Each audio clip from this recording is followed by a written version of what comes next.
अभी हम लोग ऐसा प्रॉब्लम्स देखें, ठीक है, वर्क निकालने वाला। अब दूसरे टाइप का प्रॉब्लम देखेंगे, मिक्सिंग प्रॉब्लम। इसमें क्या, इस प्रॉब्लम में क्या होगा कि एक वेसल में कोई गैस 2T टेम्परेचर पे 2T नॉट टेम्परेचर और 2T नॉट टेम्परेचर और तुम्हारा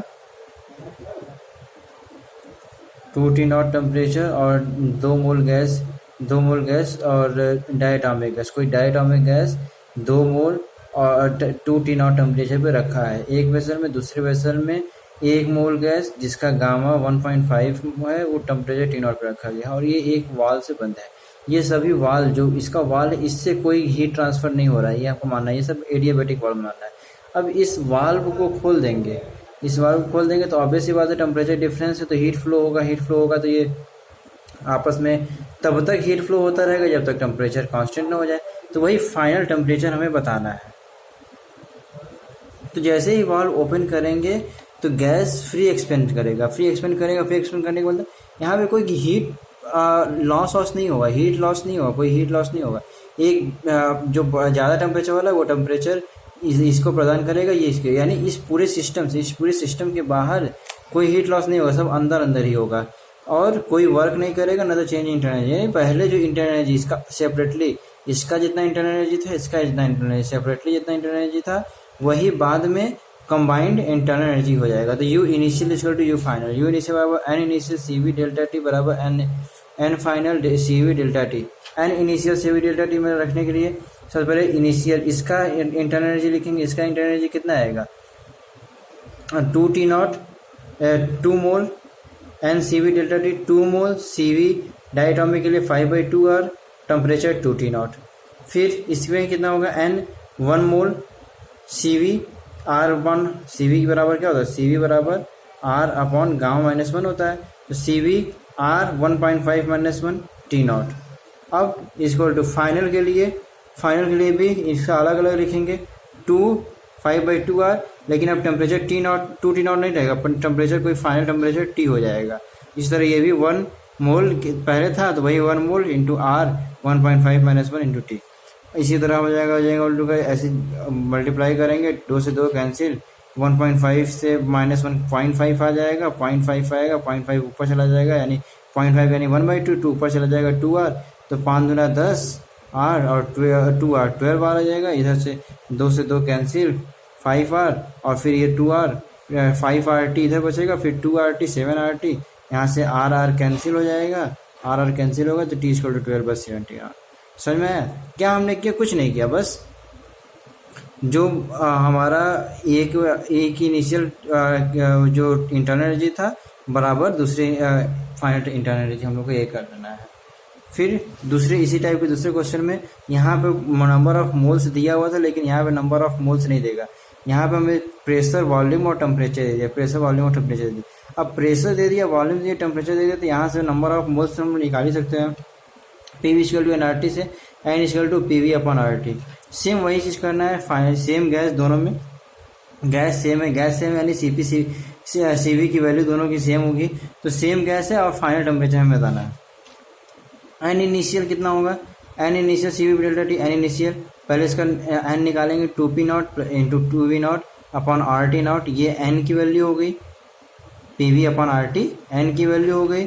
फिर CV और फिर T नॉट जो टेम्परेचर है, जैसे यहाँ पे N CV T।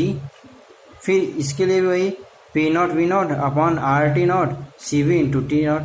फिर N फाइनल क्या करेंगे, अब दोनों इस सेम ही गैस है तो दोनों ऐड हो जाएंगे। यहाँ पे ऐड क्यों नहीं किया था, यहाँ पे दोनों अलग अलग गैस थे, यहाँ पे एक डायटोमिक गैस था, एक कोई और दूसरा गैस आइडियल गैस था, लेकिन यहाँ पे जो है वो दोनों सेम गैस है तो इनका मोल आपस में जुड़ जाएगा। तो पहले इनिशियल मोल कितना था, 2P नॉट RT नॉट इसका था, plus P not V not RT not इसका हो जाएगा, 5 इसको जोड़ेंगे 2 दूना 4 1 5, 5 P नॉट RT नॉट, फिर ये 5 P not V not RT not, फिर ये P नॉट V नॉट से P not V not cancel, R से R कैंसिल, CV से CV कैंसिल, तो हम लोग कितना आ गया, 5 से 5 भी कैंसिल, 5 से 5 भी कैंसिल, तो हम लोग का आ गया T/T नॉट = 1, तो T = T नॉट आ गया।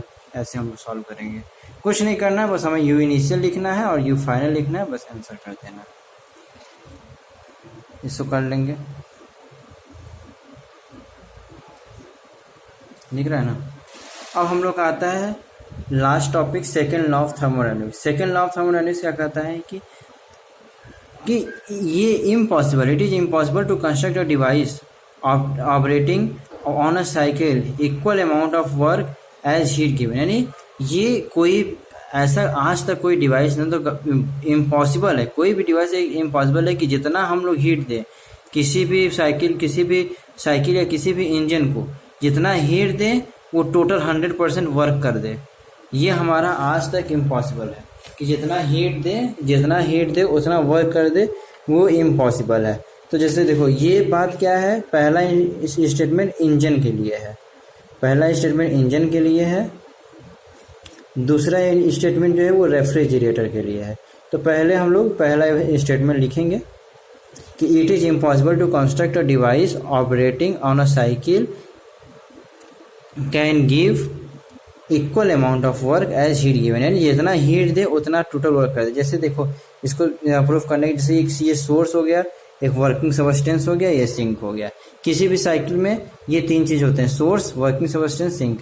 सोर्स का टेम्परेचर T1 मान लेते हैं, सिंक का टेम्परेचर T2 मान लेते हैं, और हमेशा सोर्स का टेम्परेचर ज़्यादा होगा सिंक के टेम्परेचर से। सोर्स का टेम्परेचर हमेशा ज़्यादा होगा सिंक के टेम्परेचर से, ठीक है। सोर्स का टेम्परेचर हमेशा ज़्यादा होगा सिंक के टेम्परेचर से। तो देखो ये सोर्स टेम्परेचर ज़्यादा है, ये हीट सप्लाई करेगा इसको। अब कह रहा है कि जितना हीट सप्लाई करे उतना ये वर्क कर दे, यानी वर्क बराबर भी Q1 हो जाए, और यहाँ पे कोई हीट जब जाएगी ही नहीं, यानी Q2 जो होगा वो हम लोग का 0 हो जाए। लेकिन ये क्या है, ये इम्पॉसिबल है, ये कभी हो ही नहीं सकता। तो क्या होगा, सोर्स से जो हीट वर्किंग सबस्टेंस में जाएगा, कुछ वर्किंग सबस्टेंस का हीट सिंक में जाएगा, यानी हाइयर टेम्परेचर से वर्किंग सबस्टेंस से कुछ हीट हमारा इसमें जाएगा, सिंक में जाएगा, और जो बचा होगा एनर्जी, जो बचा होगा वो वर्क करेगा, यानी वर्क बराबर Q1 माइनस Q2। ये हमारा वर्क डन होगा, Q1 माइनस Q2। और ये work done by the gas, ये work done by the system हो रहा है, ये work done by the system हो रहा है, Q1 माइनस Q2, ठीक है। ये है हमारा।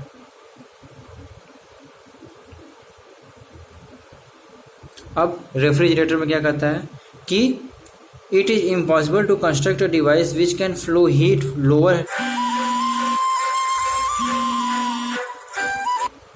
सॉरी कॉल आ गया था।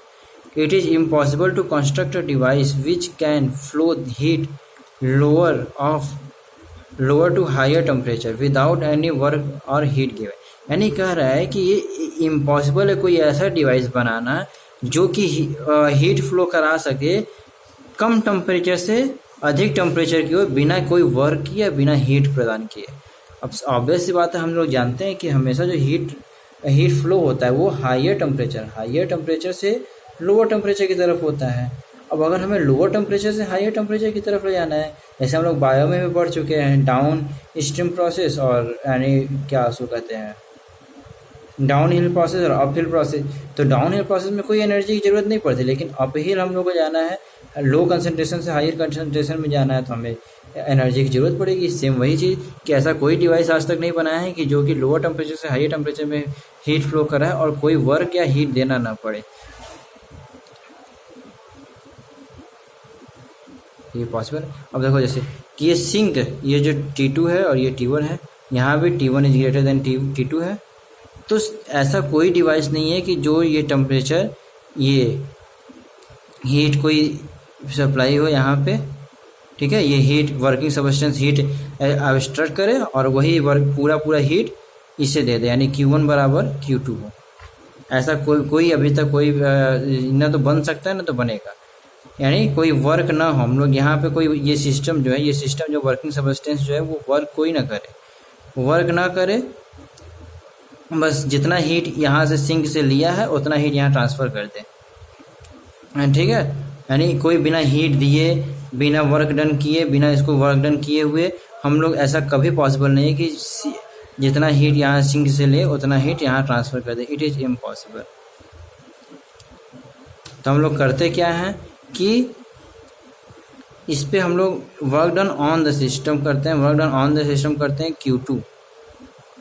ये पहले Q2 हीट एब्जॉर्ब करेगा इस पे, वर्क डन ऑन, फिर वर्क डन करेंगे इसके ऊपर, फिर जाके ये Q1 हीट यहाँ पे प्रदान करेगा। ठीक है, वर्क डन ज़्यादा करना होगा Q2 से। ठीक है, ये T1 ये T2।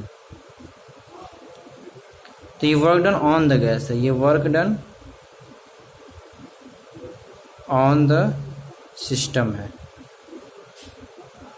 तो work done on the system क्या हो गया, work done on the system हम लोग का हो गया W। Work done on the system है तो माइनस में होगा, माइनस Q2 माइनस Q1, तो W बराबर क्या हो गया, Q1 माइनस Q2। वही आया, सेम वर्क आएगा। यहाँ work done by the system कर रहे थे और यहाँ work done on the system, on the system Q2 minus Q1 होगा। अब कार्नोट साइकिल, कार्नोट साइकिल क्या होता है, ये एक प्रकार का इंजन होता है। इसमें क्या करते हैं, सबसे पहले आइसोथर्मल एक्सपेंशन करते हैं, बस यही याद रखना है कि सबसे पहले आइसोथर्मल एक्सपेंशन, फिर एडियाबैटिक एक्सपेंशन, फिर आइसोथर्मल कंप्रेशन, फिर एडियाबैटिक कंप्रेशन, और कुछ नहीं याद रखना है।